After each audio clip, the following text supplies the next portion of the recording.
G'day Internet, welcome to another episode of Morgan Makes. My name's Morgan and I hope you're having an absolutely fantastic day. This time on Morgan Makes, I have made the Blood Bowl from Blood Bowl 2. I recently started playing Blood Bowl 2 with my friends online in a tournament. This is the first time I've ever played Blood Bowl, so it's my first ever tournament. And I did, relatively well, so I wanted to make the bowl to celebrate. And, I sort of came up with a really interesting technique on how to do this. So, let's go see how I did it, eh?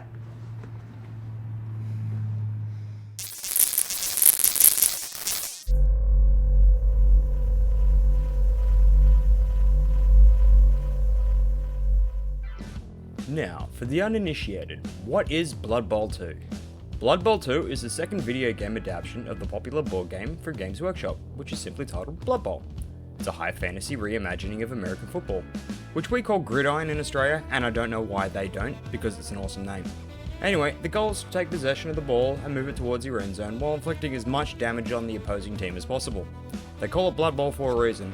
It is a blood sport. And before you ask, yes, it is possible to whittle down a side until there are no players remaining on a team. Ask me how I know. But yeah, it's a whole game built around a single joke.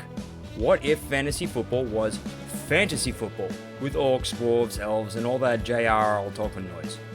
But the ball looks cool, so let's make that. So I thought I should at least attempt to model this myself. I needed a place to start from after all. There are a bunch of good STLs for the Blood Bowl, but I found this fairly generic, high-res looking gridiron ball from Thingiverse. And if you want the link, it'll be in the description. But no way this is going to all fit on the print bed of my little Ender 3, so I had to do what I could to cut it down and print it in sections. And while I was doing that, I had an idea. So this ball is way too detailed for me to get away with gluing it along the seams like I wanted to, and any sanding that I would need to do would probably destroy this fine detail, so I'm not even sure how much of this fine detail will come up after printing anyway.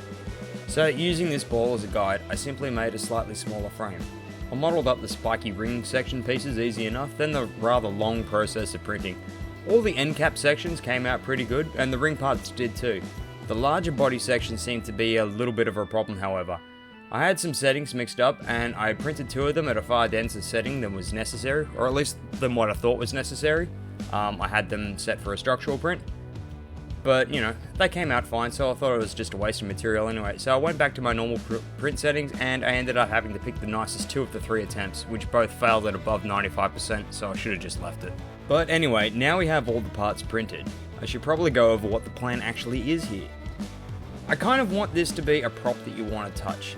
My grandparents took me to an art gallery once when I was a kid, and I got told repeatedly, don't touch the art. Well, you're sitting on an $80,000 sculpture? For 80 grand, you'd think it'd be more comfortable. Yeah, well, that's not how I rolled then, it's not how I roll now. I wanted this to feel as much like a real ball as much as look like one, and after all it's said and done, it probably would have been easier to find a real ball to do this to, but my hindsight's 20/20, but where exactly are you going to find an American football in Australia anyway? I have some aluminium tape here, yes Americans, that is how we say it, to simulate the metal parts of the ball. I asked some people in my local maker community to keep an eye out for some fake leather scraps for me to use. I'm going to be using that for my pigskin. So I got some of this here wadding. After some feedback from my Mother's Day video, I learned that stuff like this gives much better results for costume stuffing. Just glue all that to the ball sections and trim to size, and we're going to be covering all this in leather anyway. It's going to give it the feel of having some air in there, just a little bit of give. It was such a nice day while I was doing this part that I decided to work outside. Then I decided to take the dog for a walk while the glue dried. But little did I know that I had made a major netty no-no. Do not leave 3D printed parts in the sun for long periods of time, especially black parts. However, this allows me to go off topic for a second, just to have a little bit of a rant about the environment. Now, I don't know what's with the trend of people lately building new houses with black roofs, but it has to stop. No wonder we bake every summer and it's just getting worse. Dale, you giblet head. We live in Texas. It's already 110 in the summer, and if it gets 1 degree hotter, I'm gonna kick your ass. And I don't think I could have come up with a better demonstration of this if I tried, so I'm going to explain this real quick. See the parts here that are deformed? They were not protected by the shade given off by the wool coat. The black plastic is actually hot to the touch and slightly soft. The black plastic protected by the wool coat is much cooler, much like roads and footpaths would be if they were protected by tree cover. The parts that are covered in the reflective tape are actually cold to the touch. They reflected most of the heat given off by the sun and absorbed very little. It's a simple lesson here: don't cut trees if you can help it, especially big thickets of them, and stop designing houses with black roofs. Enough is enough. End rant. Anyway, no harm done. Still soft from the sun, I was able to pry them back into shape. And it was about this time that I got a call from my mum, saying that she'd found me some leather scraps. Score! So I head up there expecting a few cut-offs of fake leather, from like an old couch or something. But this is real leather I got here. It's probably kangaroo or bullhide. It feels really nice and it's the perfect colour. So now I have to learn a new skill: leatherworking. Now, if you did watch my Mother's Day video, you will see that I am not the strongest sewer in the world. But this was somehow harder and easier at the same time. And by the time I had sewed all the little end bits together, they were starting to look pretty good. Oh, it was a fairly straightforward process of cutting the leather to size, gluing the parts, and stitching others. And if I was to do this again, I would have cut back every overlap and only used the glue and clamps to hold the leather. The needle was a pain to work with, or I could have just used a real football. But we only learn these things through experimentation, and this build was bordering on nothing but experimental at this stage. Now, I used to actually work for one of the major Sydney football clubs, although National Rugby League is a far cry from Blood Bowl or even Gridiron. Now, I did get to hang out with the players every now and then. They're a top bunch of blokes. But I'm not going to tell you the team. Although there was once when I was doing an apartment fit out for a man who was nicknamed for a popular type of prime mover, and while I was unloading a washer and dryer out of the van, he grabbed the washer in a big bear hug and he said to me, "Grab the dryer, bro, I'll race ya." Now, the dryer was like 4 times lighter than the washer, but he was like 8 times bigger than me.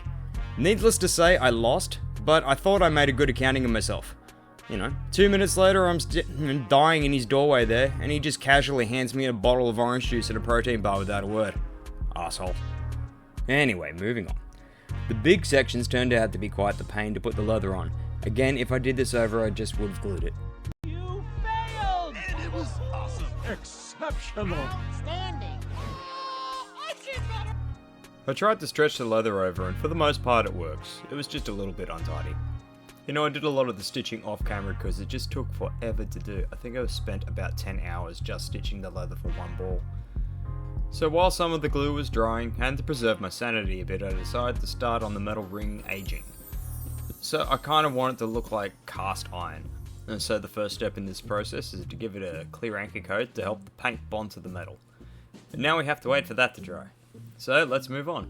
Now the third part of the detail that I haven't mentioned until now is the laces.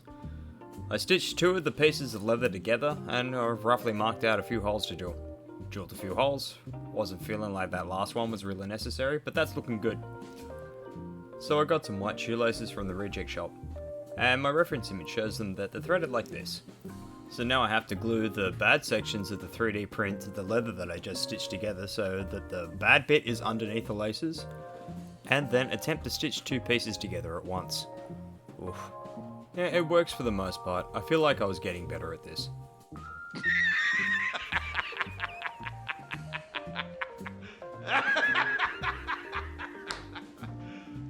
You serious? Well, once that was done, I did a few test fits. I had this old part left over from the portal gun build from a while back. It's just a vase print tube in a clear PLA, nothing fancy. It's only 1 layer thin, so cutting off a thin strip of it with my pipe cutters only worked for the first time for whatever reason. So I glued the rings on the middle sections of the ball. This will help me hold all the pieces in place while I assemble it. So far so good. So back to the metal rings. I tried a nylon oil wash on the metal to see what it would do, and the answer is not much. So I sprayed it with grey and black spray paint at the same time to give it a speckled charcoal look. When that paint was dry, I gave the metal rings a light scouring in Scotch-Brite to scuff up the paint and reveal some of the shiny metal. Then did a liberal application of Raza Rust to help complete the aged, rusted look. Once that was dry, it was time for all the pieces to be glued together. They went together better than I had expected, but not as good as I'd hoped. I can see just some light all the way through the ball, but it's fine. I used my scissors to push the leather as flat as possible between the seams. I just wish I'd cut it flatter and stuck it down. But look, the ball is assembled. It looks kind of goofy, but you do want to touch it. I still think it's missing something though. It wouldn't be a blood ball without some blood for the blood god, technical paint. I initially wanted to put just like this big bloody handprint on the ball, but you know, that didn't end up working, so I had to improvise and finger paint it instead. We just add some blood to the spikes and get all that over there, and I think it's done. And you know what, I'm happy with the results, even if it does look like a BDSM couch cushion. I wouldn't want to catch this thing, however. I will no longer begrudge my players for not being able to pick this thing up, even those fake spikes are sharp. Well, this is gonna be a good one for the wall, and best of luck for next season, guys.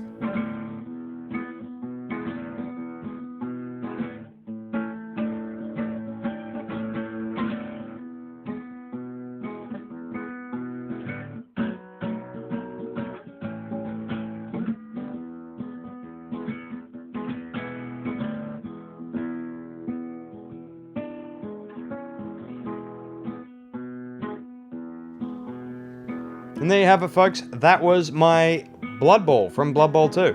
You know, it's a really nice looking piece. I mean, it's been a couple of hours since I finished it, and some of the areas around the rings here have started to lift. Not the quarters, but the ring sections. So I might have to do a follow-up video where I take it apart again and fix it up a bit.